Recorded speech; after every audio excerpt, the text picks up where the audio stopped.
Welcome back to the Digital Health and Wearables series. Today I have a magnificent episode and great leader for you. But before I go ahead, let me ask you to subscribe to the channel, check all the previous content, a lot of great stuff there, magnificent guests for you. And also let me acknowledge our digital health platform, Touch.V, check that out, and our series partners, Fujifilm Healthcare. And today I'm delighted to introduce you to Mike Ryan. He's the chairman of the Executive Impact Group and also the chairman of the MGR Capital. Mike, how are you? I'm wonderful. I'm here. I just celebrated a birthday yesterday, so I'm glad to be here. Oh, fantastic. Happy birthday. I didn't know Thank that. you. So happy Thank you. birthday. Fantastic. Every day is good. I'm delighted. Before the recording, we say I'm delighted to have you here. You are one of these people that I follow, I admire, and I feel like I know you really well. But we had little interaction. It's a funny feeling. Yeah. Yeah, I think that's probably true more in the past 2 years with most people talking through social media or platforms like Zoom.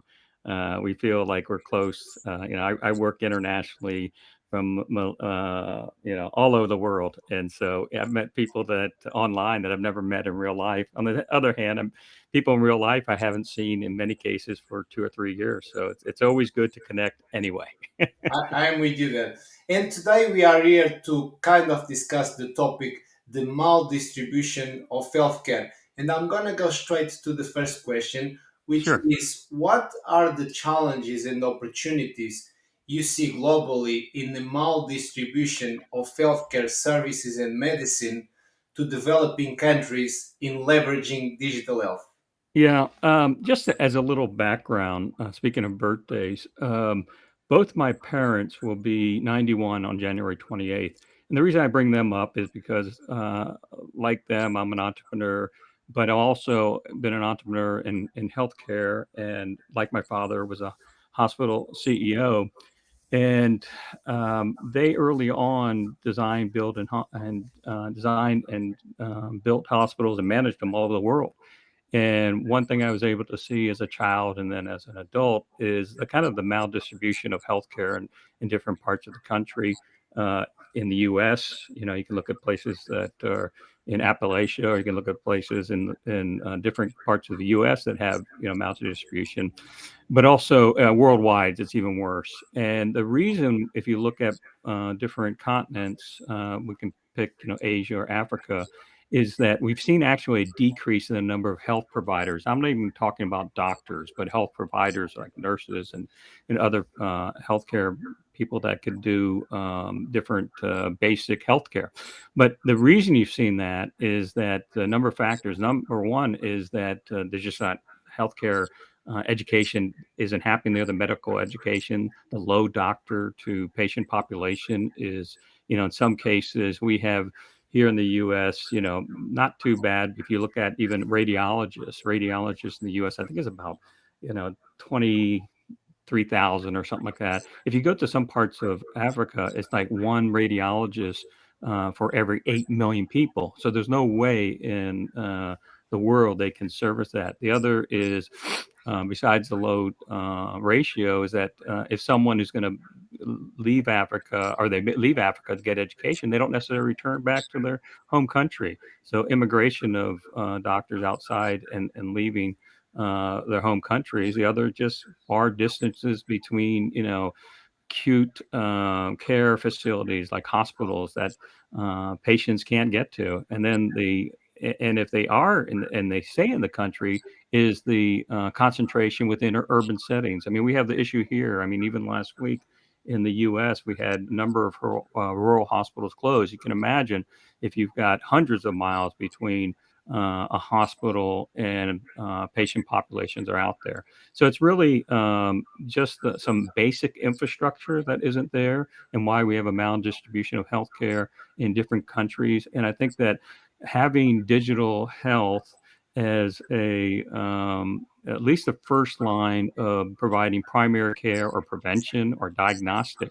And so I think that we're seeing that happen, where you're at least going to do some first line primary care, and then have people who are on the ground that, digital health can be done right 3 or 6,000 miles away, or can be done, 2 miles away.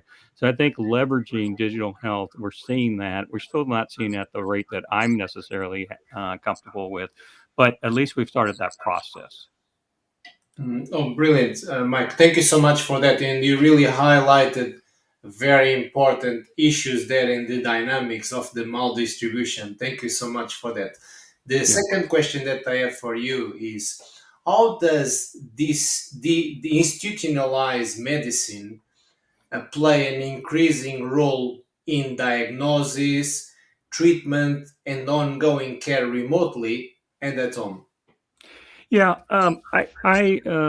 as I shared before, my parents built an international consulting firm in designing, building, and managing bricks and mortars, right? Big hospitals, major centralized hospitals in 65 years ago in Costa Rica.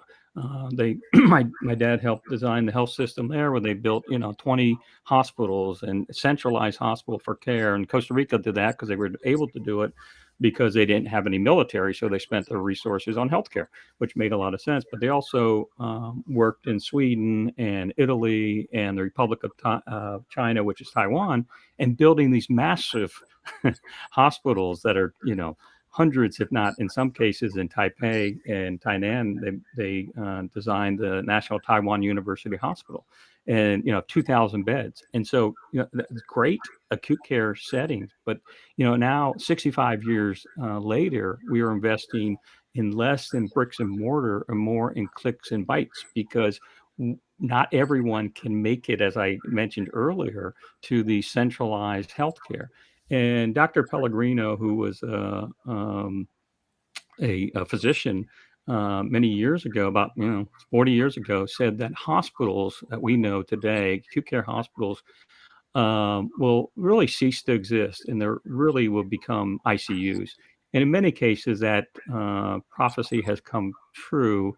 And I see in the future, as we look at remote care and we look at digital health, is that this is where we're probably headed for healthcare. I kiddingly asked folks. I chaired the UCSF Doc SS group, and I once said, when we were meeting in person, I said, "What happened on October 1st, uh, in 1927?" And I wait for a pause, and I don't get a response. And then I said, "Well, what happened on October 1st in 1927? It was the first time a U.S. American president was born in a hospital." And it was Jimmy Carter. He was born now 97 and will be 98 in October. And what that shows, in a relatively short period of time, we have gone from being born at a hospital, in a house, right? And then now, being born in a hospital. And why is that? Part of that was due to infection control. Part of that was due to his mother, Miss Lillian, if you're old enough, was a nurse, and so you worked at a hospital. But I think we're heading back circle now, 100 years later, right? As far as using digital technology, telemedicine, and the like, which isn't necessarily new, but it's something that we're becoming less centralized in our concentration of healthcare and more decentralized. And I would argue, probably in my lifetime, we'll see less and less hospitals and more, and we're seeing this already, whether it's outpatient, we see that with cardiac procedures, right? We're seeing more things happening at home, right? Even if you look at gallbladder surgery, in my lifetime, last 30 years, we went from going into the hospital, staying there for 3 or 4 days, and then staying there 3 or 4 days afterwards. Now you can go in for a lap chole and be home by the end of the day. Same thing with births, right? I mean, they used to go in, and you would go into a last few days of a birth in a hospital setting, right? And you'd be there for 3 days before, and then you'd be there for 3 or 4 days after. Well, we all know you can have babies at home, right? Or you can have them in a birthing center, and that decentralization. I think we're seeing that use of technology, whether it's heart monitoring, or whether it's EKGs or sensors or whatever. I think that we're seeing that leverage of that technology happen more and more there. And one example that I use, because suddenly telehealth has suddenly become very popular. And the only thing that's really changed, if you could argue that telehealth and telemedicine and all those things have been around for 100 years, because the EKG was basically 1901, right? The Dutch doctor invented it, but it weighed 600 pounds, and it took 5 people to operate an EKG. What's happened? Microchips, and we've gotten smaller and smaller, and we do remote monitoring that. There's also today is the birthday of Buzz Aldrin.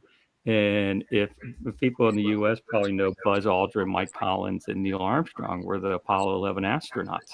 So they were actually some of the first Apollo, astronauts in the Mercury mission. What were they doing? They were doing telehealth, right? They had sensors on them. They were listening to the EKG. They were listening to the sensors of their respiratory and the like. There's actually, I was fortunate. I grew up with Michael Collins, one of the astronauts who just passed away this past year. But one of the famous thing is he ripped off all his sensors after they landed on the moon, and NASA said, "What's going on?" And they said, "Neil, can you find out what's going on with Mike? Is he okay?" And Mike famously said, "I'll tell you when I stop breathing."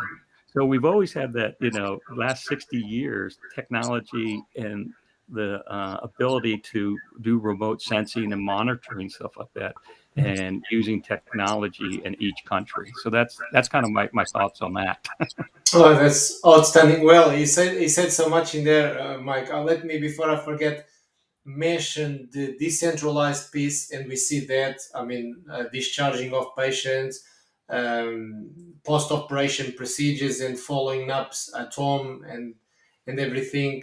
But you also gave a piece of history there and great examples around the astronauts. I really like that because for most of us, the remote technology is kind of novice, isn't it? Always new, 3 years around. But you gave a really piece of history there. That's really a fantastic example. I really Well, you live long enough, you hopefully remember some of the old saying my dad says is the past is prologue. What happened in the past is also what's going to happen in the future, and maybe at an expedited way. So I really like that, and also that analogy that you gave, like the 100 years later, we starting to do things in a similar way. It's like a closed loop.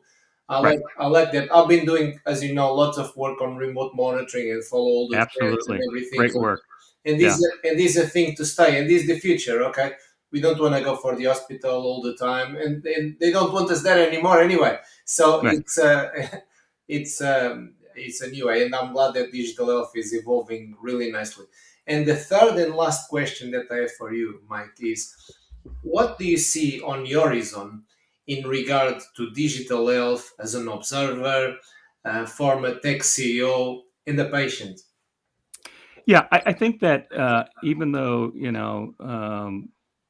part of the EKG was done 100 years ago. We would say, if you look at the modern time, setting the stage, kind of, if we look at the internet, right? Supposedly it was invented maybe by Al Gore, maybe by whomever, but was done in 1972. But not until 1982 did it really take off with AOL and become commercialized for most people. So it usually takes 20 years or so for technology, and part of that has to do with adoption and change. And I often say it's not a matter of hardware, the wires and the bits and the bytes and stuff like that. It's a matter of software. And the software isn't SaaS software. It's the software here. It's the software, the gray matter behind the brain, because people want to having change, right? And so what I see is, and then the miniaturization of technology, so it's made easier. Instead of having a 600-pound EKG or Univacs, first computer, right? That took up a full room. We're miniaturizing smaller and smaller and smaller, and we're seeing more as a what I see as an observer is that we've been very blessed in the U.S. and the first world countries, right?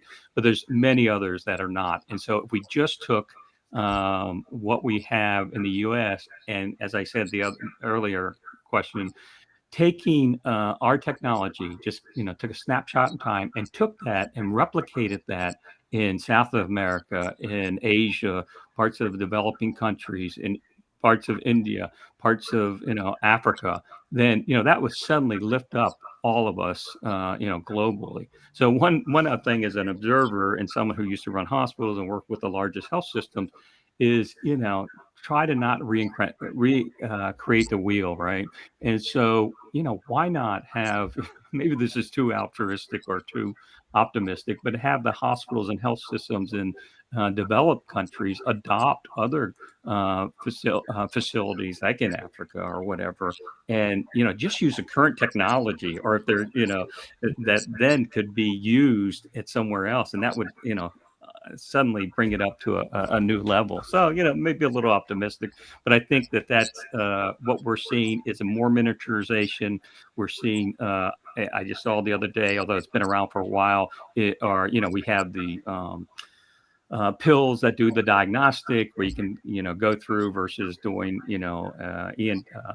endoscopy or colonoscopy or whatever. The miniaturization where implants are happening, people may not be happy about that, but right now we do it for diabetics. You put a patch on your arm and you're constantly being monitored. Some people I know who are type 1 diabetic have a pump. We have pacemakers for the past 30 years, so we have a lot of that diagnostic already in place. The key is leveraging that and doing that brings overall health up for the world, really, just not the United States. So those are the things that I think that I see as just a general observer, as a former executive. Less and less centralized, more and more decentralized. And then the place that has been hot topic for the past 5 or 10 years has been artificial intelligence, machine learning, and stuff like that.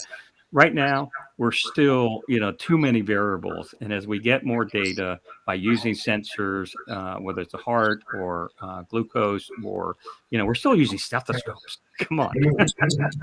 It's more for show than I think than, actual diagnostics. So if FDA actually approved one of those last 5 years, but I think when we look back now, we'll probably think, even hopefully 10 years from now, we'll say, it's kind of like leeches we used to use for blood sucking or others that, it's pretty archaic. So, that's kind of my hope that we're using the technology, the miniaturization, the use of AI going forward, that people are increasing their level of health across the board through prevention, through diagnostics, by treatment.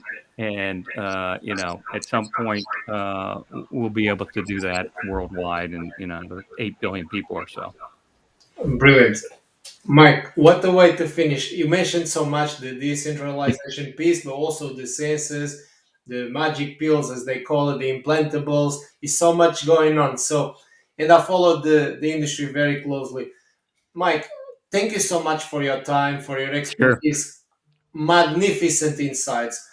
I'm not sure if you know this, but I finish all my episodes in a peculiar way. It's not really a question as such. It's called Right. 1 minute of fame.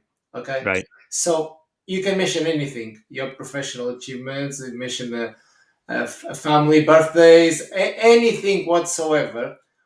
Over to you to round up. 1 minute of fame.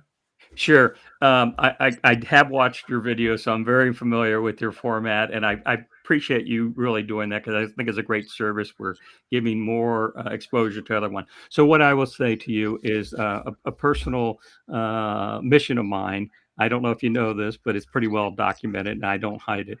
10 years ago, I had a sudden cardiac arrest and was clinically dead. And so, luckily, I had two women around me. This was at a kid's birthday party, and did CPR and kept me alive for 5 minutes before they were able to come by and do the EMTs did a shock me into the world and are back in the world. So I'm fortunate, unlike 350,000 people in the U.S. and maybe close to 17 million people around the world that aren't so lucky and die instantly of outside hospital sudden cardiac arrest. It's the number one killer in the world. And so what I ask is that you learn CPR, and you only have to learn the compressions, and it's the staying alive is the beat. And then also, if in your community, in your hospital, probably there, but in your workplace or whatever, make sure you have a AED, which is a defibrillator Yeah. that can actually save someone's life, and maybe it might be yours as well. So thank you for your time. Thank you for the platform to sharing, one of my missions in life. Mike, what a way to finish. Well, thank you so much again. I'm delighted to have you here. Magnificent conversation. Anytime. We can go on for hours, but I have to wrap up now. Mike, thank you so much. And Okay. It's final been my message. pleasure. Thank you, Mike. Final message: make sure you learn CPR, as Mike advised. I was actually a soccer coach for a number of years. We're trying to do a minimal kind of first aid, but it's a very difficult skill, to be honest. You need practice. I'm out of practice. I've never really been a CPR person, but thank you so much. It's an important thing that you mentioned there. It's a bit of a mission for others to try to save lives. Thank you for that, Mike. Sure. Absolutely. I'm going to round up now. To all our viewers and listeners, thank you so much for following us. Make sure you subscribe and also follow Mike's magnificent work. I'm going to put his LinkedIn here, his Twitter. He's doing great stuff. Make sure you follow his amazing work. And also, let me acknowledge our digital health platform, CliniTouch V, and our series partner, Fujifilm. And I'll see you all next week.